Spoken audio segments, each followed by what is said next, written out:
Hi again, 7th graders. Yesterday we started reading our last story for the school year. It's called Born Worker by Gary Soto.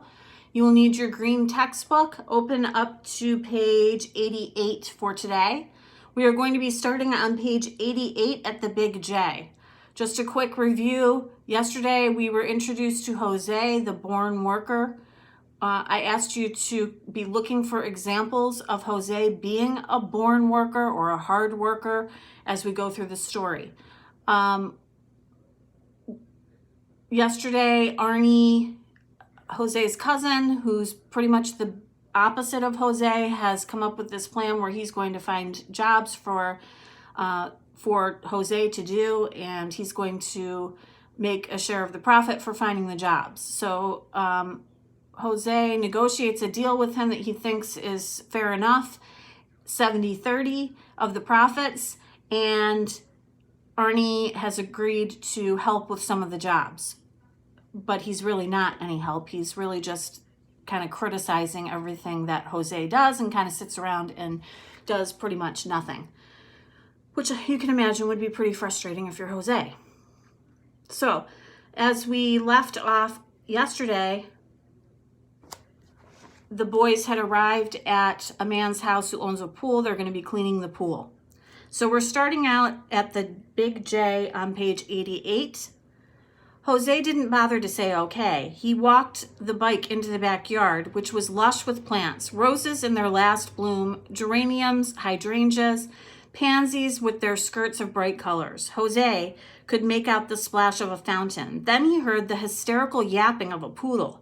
From all his noise, a person might have thought the dog was on fire. "Hi, Mr. Clemens," Arnie said, extending his hand. "I'm Arnie Sanchez. It's nice to see you again." Jose had never seen a kid actually greet someone like this. Mr. Clemens said, hiking up his pajama bottoms, "I only wanted one kid to work." "Oh," Arnie stuttered. "Actually, my cousin Jose really does the work, and I kind of, supervise." Mr. Clemens pinched up his wrinkled face. He seemed not to understand. He took out a pea-sized hearing aid, fiddled with its tiny dial, and fit it into his ear, which was surrounded with wiry gray hair.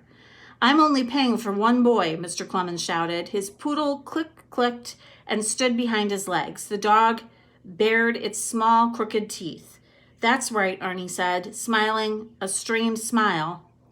We know that you're going to compensate only one of us." Mr. Clemens muttered under his breath. He combed his hair with his fingers. He showed Jose the pool, which was shaped as round as an elephant. It was filthy with grime. Near the bottom, some grayish water shimmered and leaves floated as limp as cornflakes. "It's got to be real clean," Mr. Clemens said, "or it's not worth it." "Oh, Jose's a great worker," Ernie said. He patted his cousin's shoulders and said he could lift a mule. Mr. Clemens sized up Jose and squeezed his shoulders too. "How do I know you anyhow?" Mr. Clemens asked Arnie, who was aiming a smile at the poodle. "You know my dad," Arnie answered, raising his smile to the old man. "He works at Interstate Insurance. You and he had some business deals." Mr. Clemens thought for a moment, a hand on his mouth, head shaking.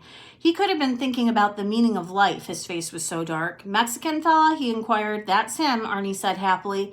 Jose felt like hitting his cousin for his cheerful attitude. Instead, he walked over and picked up the white plastic bottle of bleach. Okay, so let's stop there for a second. Mr. Clemens is the man who owns the house that has the dirty pool that they're going to be cleaning out. He has a hearing aid. That's something that we know. He also has a dog, a poodle, and Arnie is kind of schmoozing the guy and saying that Jose is really going to do all the work and he's just there to supervise. And Arnie's really getting on Jose's nerves. Jose goes over, gets the bleach, and starts to work. That's where we're starting. Big N on page 89. Next to it were a wire brush, a pumice stone, and some rags. He set down the bottle and, like a surgeon, put on a pair of rubber gloves. "You know what you're doing, boy?" Mr. Clemens asked. Jose nodded as he walked into the pool. If it had been filled with water, his chest would have been wet. The new hair on his chest would have been floating like the legs of a jellyfish. Oh yeah, Arnie claimed, speaking for his cousin. Jose was born to work. Jose would have drowned his cousin if there had been more water. Instead, he poured a bleach solution into a rag and swirled it over an area. He took the wire brush and scrubbed. The black algae came up like a foamy monster. We're a team, Arnie said to Mr. Clemens. Arnie descended into the pool and took the bleach bottle from Jose. He held it for Jose and smiled up at Mr. Clemens, who, hands on hips, watched for a while, the poodle at his side. He cupped his ear as if to pick up the sounds of Jose's scrubbing. Nice day, huh? Arnie sang. What? Mr. Clemens said. Nice day, Arnie repeated, this time louder. So which ear can't you hear in? Grinning, Arnie wiggled his ear to make sure that Mr. Clemens knew what he was asking. Mr. Clemens ignored Arnie. He watched Jose, whose arms worked back and forth like he was sawing logs. We're not only a team, Arnie shouted, but we're also cousins. Mr. Clemens shook his head at Arnie. When he left, the poodle leading the way, Arnie immediately climbed out of the pool and sat on the edge, legs dangling. It's going to be blazing, Arnie complained.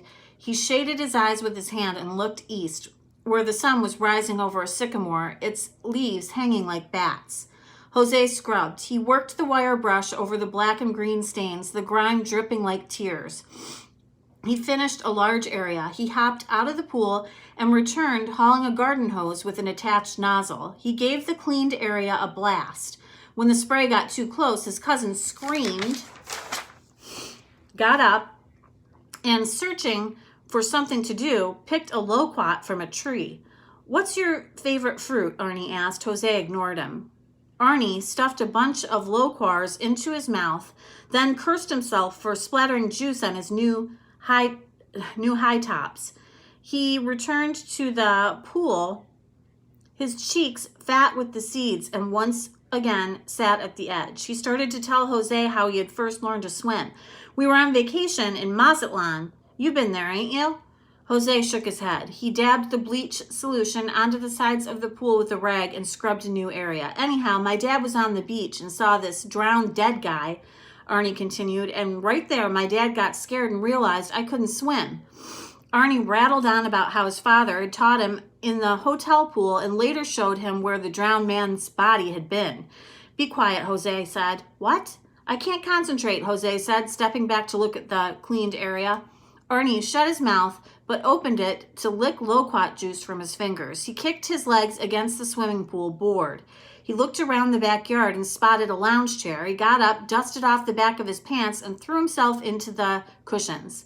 He raised and lowered the back of the lounge. Sighing, he snuggled in.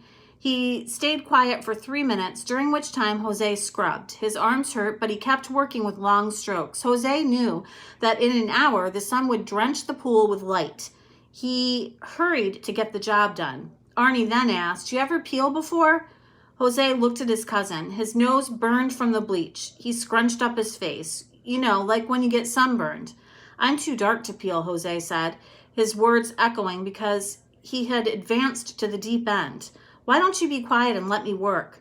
Arnie babbled on that he had peeled when on vacation in Hawaii. He explained that he was really more French than Mexican, and that's why his skin was sensitive. He said that when he lived in France, people thought that he could be Portuguese or maybe Armenian, never Mexican.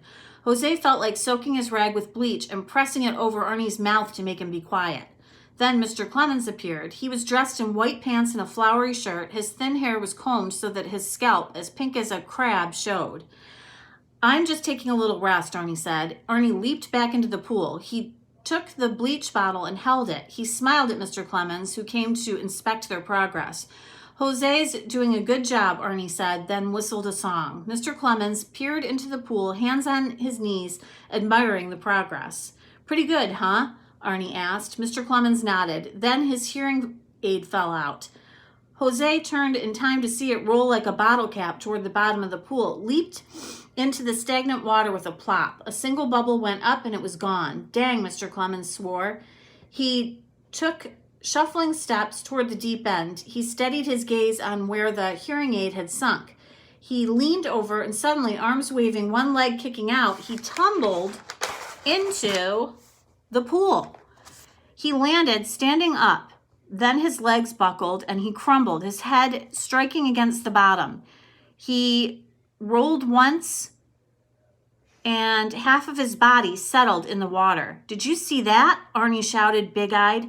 Jose had already dropped his brushes on the side of the pool and hurried to the old man, who moaned, eyes closed, his false teeth jutting from his mouth. A ribbon of blood immediately began to flow from his scalp. We better get out of here, Arnie suggested. They're going to blame us.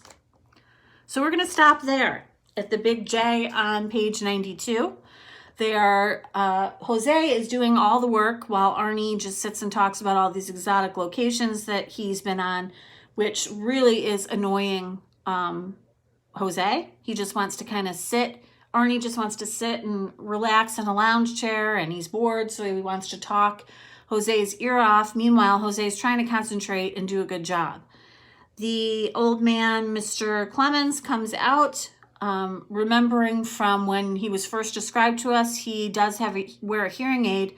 His hearing aid falls into the pool, and when he goes to lean over to see if he can grab it, he loses his balance and falls into the pool, which, if you'll remember, has very little water in it. Hits his head, he's bleeding from his head, and Jose, automatically, his reaction is to go to try to help the old man, while Arnie, at the very end of what we read today, says, let's get out of here before they blame us. So from there, you can kind of predict what is going to happen next. That would be a good comment to leave at the end of this video. It's your only assignment today, is to leave a comment using a discussion starter. And like I said, if you make a prediction, that would be great. Although you don't have to, you could use any of the discussion starters. So leave your comment, and we'll finish up the story tomorrow. Have a great day. Well, not tomorrow. This is Friday, right? We'll finish up the story on Monday. Have a great weekend, 7th graders. See you. Bye.